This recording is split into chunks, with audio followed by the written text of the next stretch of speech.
how to look more natural while performing? क्योंकि आपकी performances में जनरली वो दिखता है कि कुछ भी एडेड एफर्ट नहीं दिखता है अलग से, मतलब it looks like that you are that character and it comes out naturally from you.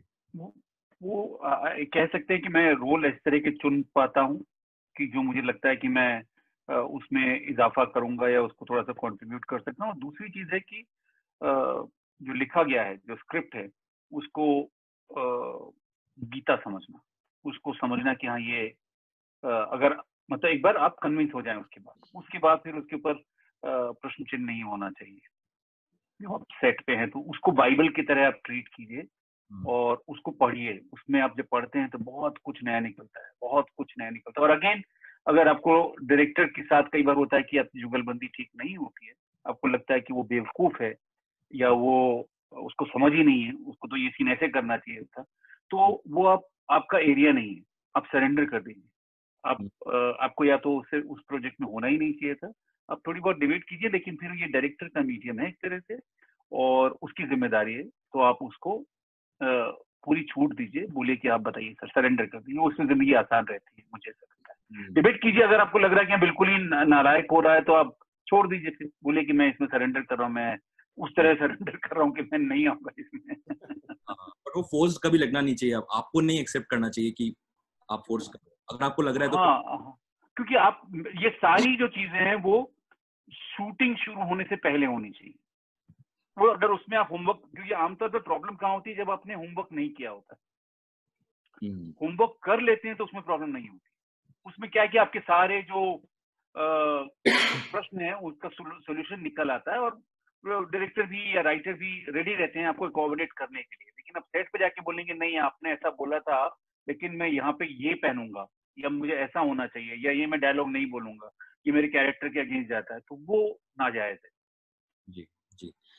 एक दूसरा क्वेश्चन था कि how do we do different characters at the same time? Is it possible to take up 2 films with different characters at same time, and how do we do that? Does switch on and switch off acting helps? बिल्कुल actor हैं आप। एक जमाने में अमिताभ बच्चन और धर्मेंद्र, ये लोग 3-3, 4-4 शिफ्टों में काम करते थे और आप देख सकते हैं वो सारी फिल्में, एक तरफ अभिमान थी और एक तरफ जंजीर थी और एक तरफ शोले की शूटिंग हो रही थी। सुना है कि बच्चन साहब सुबह की फ्लाइट लेके जाते थे, रामगढ़ में शूटिंग करते थे बेंगलोर में, और रात की फ्लाइट से यहाँ पर आते थे और यहाँ पे 6-7 घंटे जंजीर की या बाकी तमाम शूटिंग होती थी।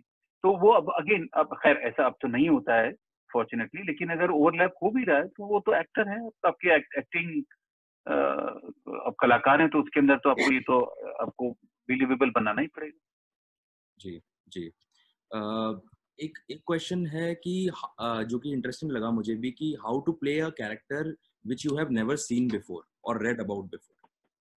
ऐसा हो नहीं सकता। अच्छा, मतलब अपन पढ़ा होगा, देखा होगा, ऐसा निराला, मतलब अनलेस कोई एलियन का कैरेक्टर हो, कोई मार्स से कोई कैरेक्टर आया जो आपने नहीं देखा है तो वो अलग बात है, लेकिन आपने देखा ही होगा। और अगेन फिर से कि एक्टर को पढ़ना चाहिए, चाहे वो बायोग्राफीज पढ़े, हिस्ट्री की किताबें पढ़े, चाहे कुछ भी पढ़े जरूर। पढ़ाई जो है बहुत जरूरी है, वो आपको आपकी इमेजिनेशन को फ्लाइट देती है और वो आपको, आपने जो कैरेक्टर, जैसे मुझे बहुत सारे कैरेक्टर्स जब मैं रेफरेंस ढूंढता हूँ अपने दिमाग में तो मैंने पढ़े होते वहां मिलते हैं।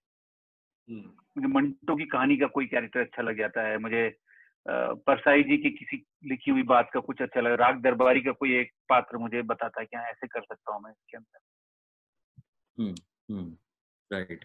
आई थिंक पढ़ना और देखना बहुत जरूरी है मेरे ख्याल से किसी भी क्रिएटिव आदमी के लिए। जी। तो आपकी जो लाइफ का एक्सपीरियंस है उसके बियॉन्ड आप जा सकते हैं। हाँ, क्योंकि मैं 500 जिंदगियां नहीं जी सकता हूँ, लेकिन दोस्तोवस्की मेरे बिहाफ पर 50 जिंदगियां जी चुके हैं, गोरकी मेरे बिहाफ पर 50 जिंदगियां जी चुके हैं, प्रेमचंद मेरे बिहाफ पर 100 जिंदगियां जी चुके हैं। राइट। जैसे अभी मैं पीछे बहुत बचपन में पढ़ी थी और मैंने दोबारा से नमक का दारोगा, वो मैंने एक ऐप है, ऑडियो ऐप, उस पर सुनी दोबारा से, बड़ा मन खुश हो गया कि देखो ये 1930s में कभी लिखी गई होगी कहानी और उस जमाने की, और आज भी कितनी रेलेवेंट है, ये कितनी इम्पोर्टेंट है। एक आखिरी सवाल ये था कि is it possible to act without joining any acting school? हाँ, बिल्कुल हो सकता है, बिल्कुल हो सकता है, लेकिन जैसे मैंने एक्टिंग स्कूल नहीं ज्वाइन किया, मैंने एमएसडी में ट्राई किया था, मेरा एडमिशन नहीं हुआ था, मैं रिटर्न में पास हो गया था, मेरा जो इंटरव्यू है उस वक्त वो कुछ वजह से मैं ठीक से नहीं दे पाया, तो मुझे उसका अफसोस हमेशा रहेगा। मुझे ऐसा लगता है कि आप किसी इंस्टीट्यूट को जब ज्वाइन करते हैं तो उसमें और कुछ नहीं होता, आप एक स्ट्रीमलाइन होते हैं, आपको चीजें साल भर या 2 साल के लिए आप सिर्फ वही कर रहे होते हैं, तो वो वो अच्छी चीज है, मुझे ऐसा लगता है। जो अगर आपके पास सुविधा है तो आपको जरूर करनी चाहिए, बिल्कुल करना चाहिए। लेकिन नहीं कर रहे हैं तो ऐसा बच्चन साहब ने कहीं से किसी इंस्टीट्यूट से नहीं किया और धर्म जी ने नहीं किया है। जी